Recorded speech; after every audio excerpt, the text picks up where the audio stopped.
ketemu sama Mukhlas, kemudian diajak ikut ngaji, masuk ke tempat pelatihan mujahidin, belajar agama sama belajar ilmu-ilmu militer. Terlibat dalam bom Bali, 95% sudah jadi. Oh, sudah siap banget barangnya ya? Iya, 950 kilo itu sudah siap.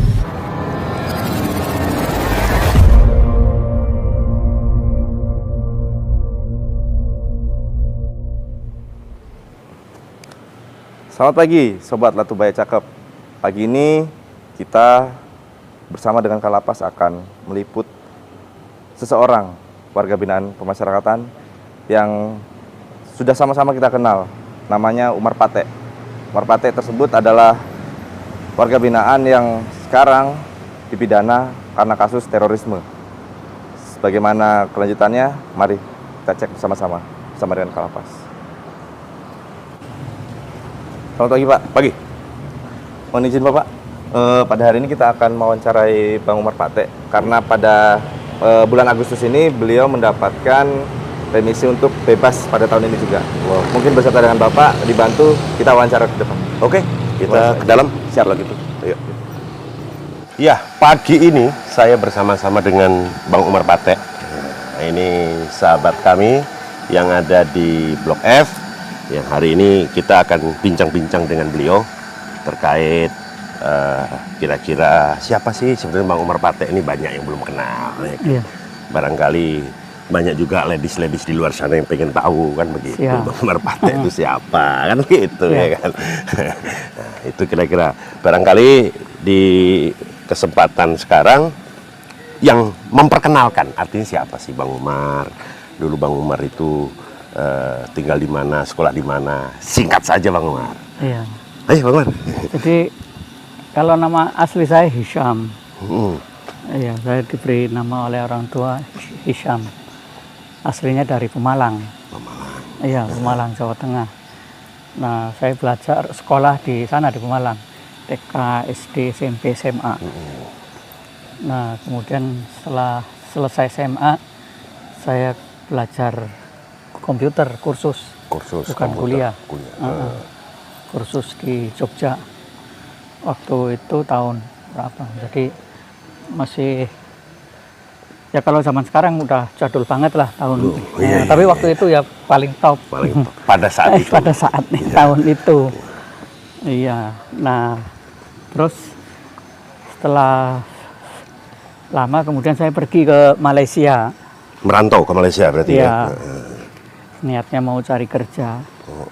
Terus di sana ternyata ketemu sama Mukhlas. Di Johor Bahru. Kemudian diajak ikut ngaji di pondok pesantren milik dia. Kalau pondok pesantrennya kan untuk anak-anak pondok pesantren, tapi ada nanti yang untuk bukan orang-orang pondok seperti saya, atau ada yang orang-orang perantau dari Indonesia. Nah, kemudian mungkin ngelihat, merhatikan bakat saya atau gimana lah, terus ditawarin belajar ke Pakistan. Oh, ke Pakistan dulu ya, dari Malaysia. Iya. Akhirnya saya bersedia, akhirnya diberangkatkan ke Pakistan oleh Ustadz Mukhlas.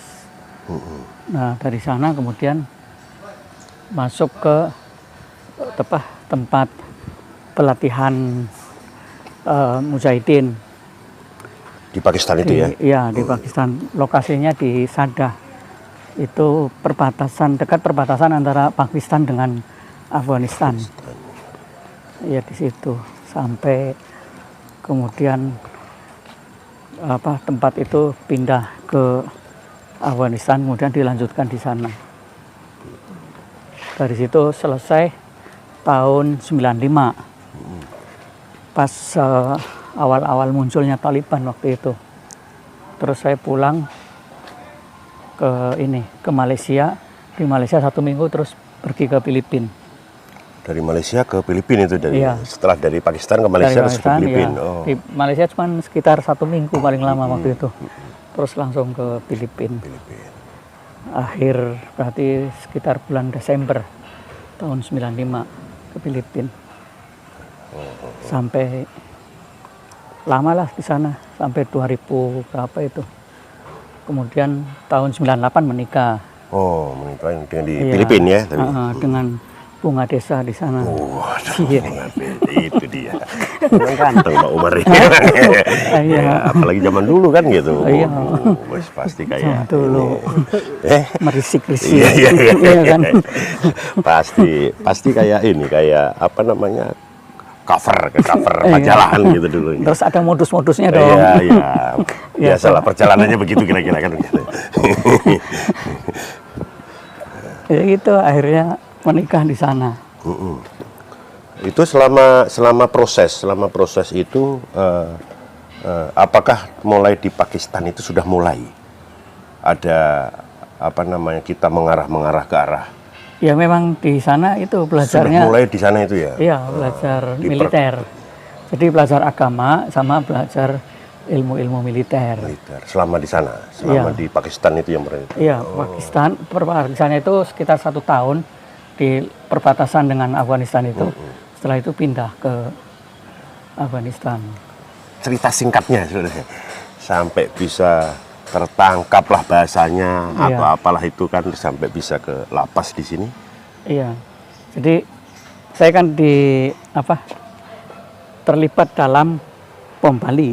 Bom Bali. Iya. Ketika pencarian itu sejak ketangkapnya Amrozi kan dicari terus akhirnya saya ke Filipina. Waktu itu setelah bom Bali saya pergi ke Filipina, balik lagi ke sana. Kemudian ya bergabunglah di sana sama teman-teman lama di sana di Mujahidin MILF sama Abu Sayyaf juga. Setelah itu saya ke Indonesia untuk pergi ke Afghanistan. Melalui Indonesia dulu tapi? Iya, masuk ke Indonesia bikin paspor. Di Indonesia ngurus visa di kedutaan Pakistan di Jakarta. Terus pergi ke Pakistan. Padahal pada saat itu kan sudah DPO sebetulnya ya? Iya, udah. Pak Umar itu.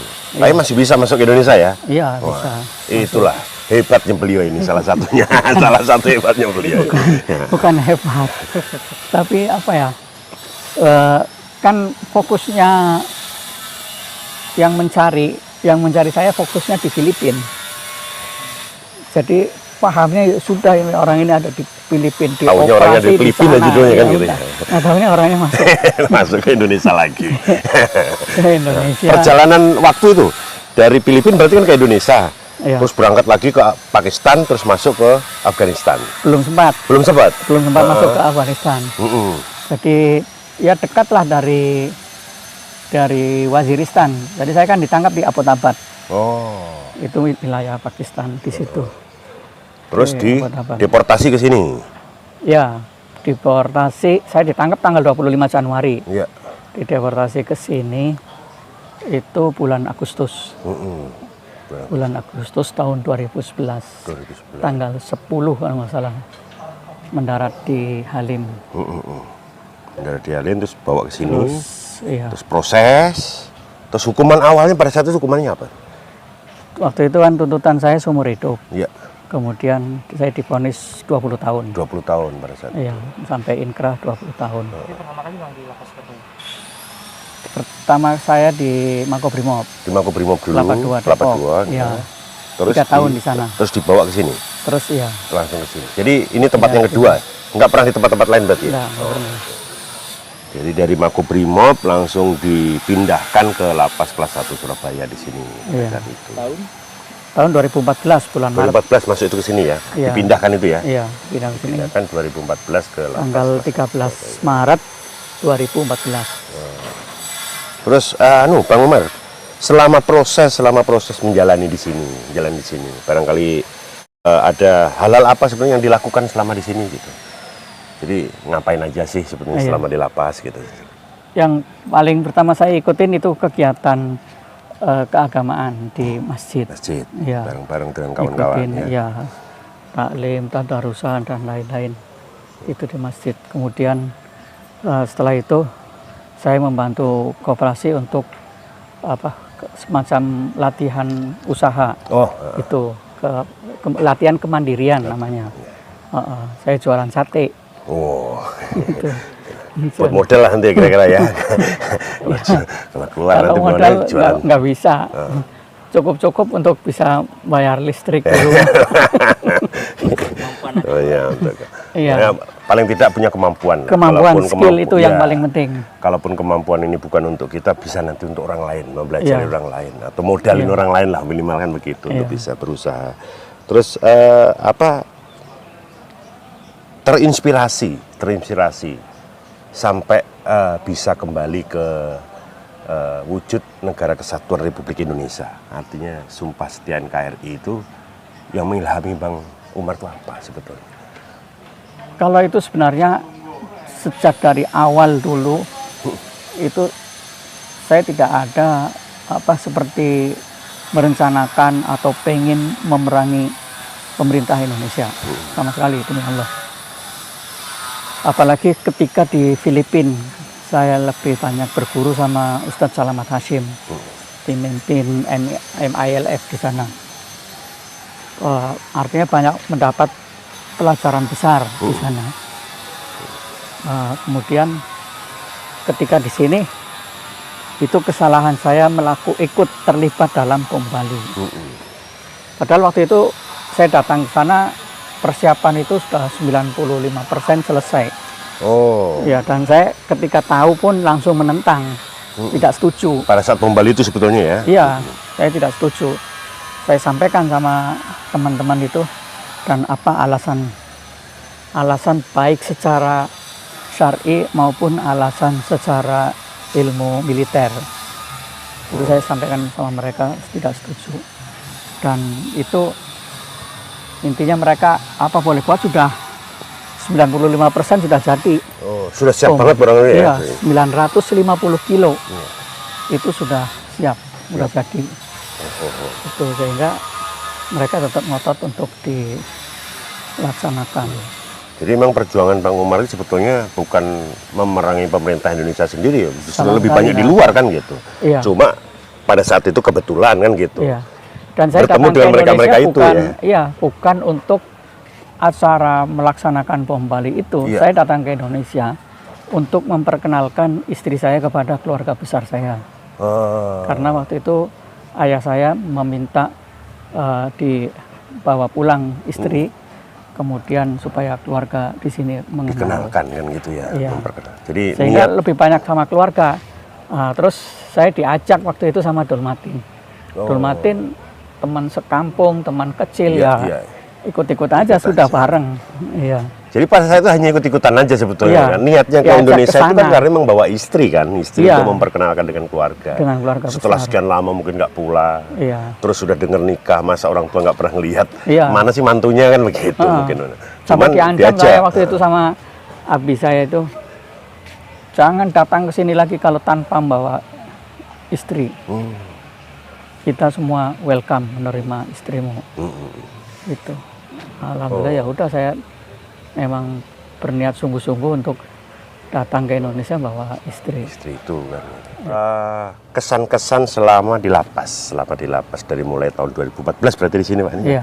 Jadi kesan-kesannya Pak Umar apa saja sih yang sudah dilakukan Pak Umar? Terus ada hal-hal apa yang menurut Pak Umar ini bisa saya teruskan, ini bisa modal saya untuk nanti saya pulang gitu. Iya. Monggo Pak Umar.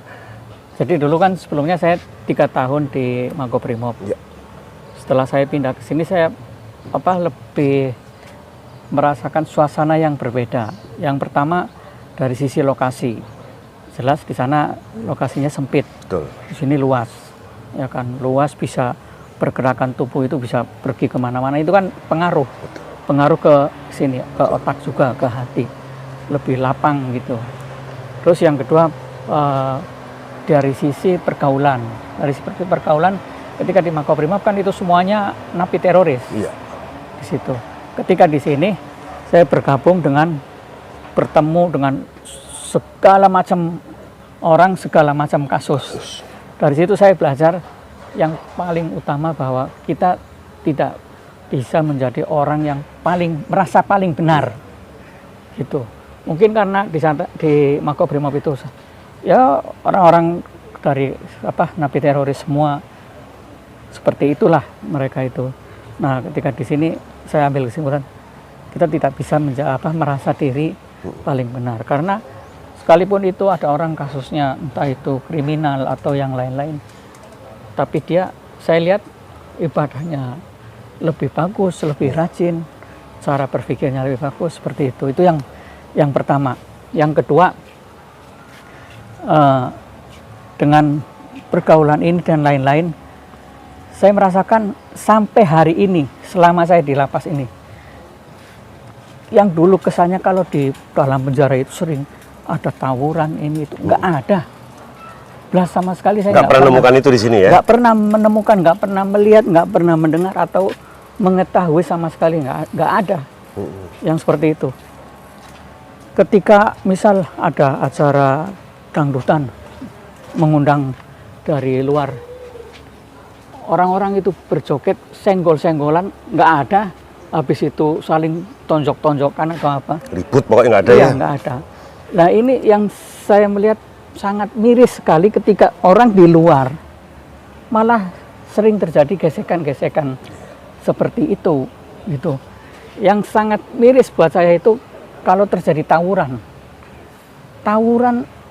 mahasiswa, ya Allah, apa ini? Nggak lucu sudah. Tawuran antar warga.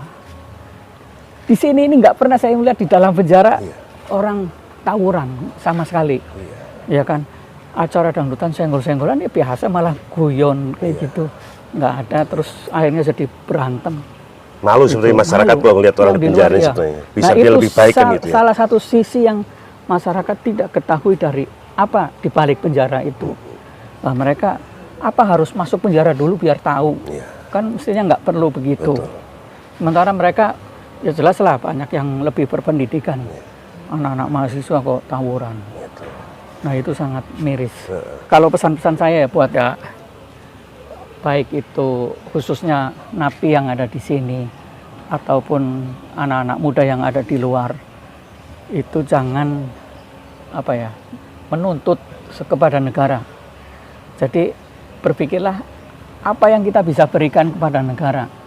Itu apa saja, entah itu sumbangsih pemikiran atau kontribusi apa yang kita bisa berikan untuk negara, maka kita berikan, apakah itu lewat pendidikan atau yang lain-lainnya, apa saja.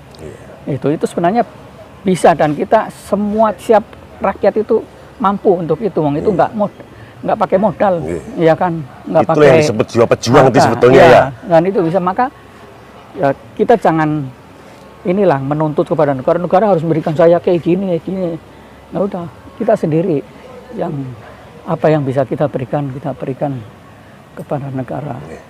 Nah, dalam rangka sama-sama merawat bangsa ini dengan kebinekaannya yang luar biasa. Luar biasa loh Indonesia, kebinekaannya itu. Saya lihat di sini coba dari Sabang sampai Merauke ada semua napi di dalam ini. Tapi rukun gitu ya. Tapi rukun. Yang saya kadang dulu nggak bisa bahasa Madura, kumpul sama orang-orang Madura akhirnya bisa bahasa Madura. Ya. Ngobrol sama mereka bahasa Madura. Ya, bukan cuma bahasa Pemalang aja loh ya. Iya kan, macam-macam gitu. Ya, itulah beberapa hal barangkali yang sudah disampaikan oleh Bang Umar terkait hal-hal yang mendidik yang ada di dalam kita. Barangkali sudah sewajarnya saat sekarang, terutama di menjelang Hari Proklamasi Kemerdekaan ini, barangkali apa yang disampaikan oleh Bang Umar ini bisa menjadi contoh buat yang lain, Penjara ini adalah miniatur kehidupan masyarakat. Penjara kehidupan miniatur masyarakat. Di penjara ini orang bisa kondusif, orang bisa tenang, orang bisa nyaman. Tapi kenapa di luar sana kok tidak bisa orang? Itu yang seharusnya kita banyak belajar dari teman-teman warga binaan kita, khususnya Bang Umar yang ini. Barangkali ada pesan-pesan Pak untuk masyarakat kembali selain yang tadi saya sampaikan? Iya, saya insya Allah setelah bebas ini yang ingin saya lakukan yaitu bagaimana saya bisa membantu pemerintah dalam program deradikalisasi kepada masyarakat, khususnya kepada kaum milenial. Kenapa kaum milenial? Karena mereka lah yang paling sering mudah terjangkit oleh virus radikalisme itu. Jadi saya ingin membantu pemerintah untuk mengedukasi masalah ini, baik itu pada masyarakat atau kaum milenial ataupun termasuk mungkin kepada para narapidana terorisme yang ada di lapas-lapas. Artinya saya terbuka, apakah itu dari Dirjenpas atau dari lembaga-lembaga lain, meminta bantuan saya untuk mengedukasi itu, insya Allah saya bersedia, siap insya Allah. Jadi insya Allah juga nanti barangkali kita membutuhkan kalau ada teman-teman baru yang ingin pengalaman baru terkait deradikalisasi, nanti kita bisa dengan Bang Umar barangkali bisa bersama-sama. Ya. Barangkali itu percakapan kita di pagi hari ini. Bang Umar, terima kasih. Sama-sama, Pak. Kita berdoa mudah-mudahan cepat pulang, kumpul dengan keluarga itu yang paling penting kita semua. Amin. Terima kasih. Terima kasih. Assalamualaikum. Waalaikumsalam.